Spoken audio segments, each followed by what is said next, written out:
Hello mga madam, it's me, Mama Dragon.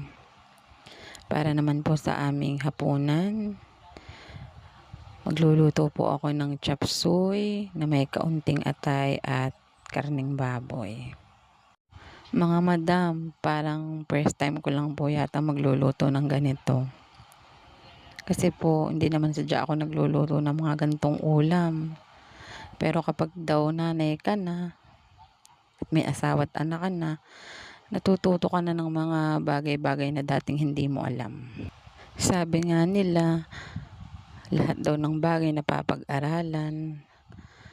At eto na nga din yung nakaluto din ako ng chop suey.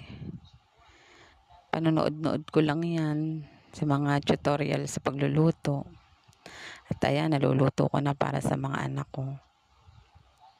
Taran, chop suey. Kain po mga madam.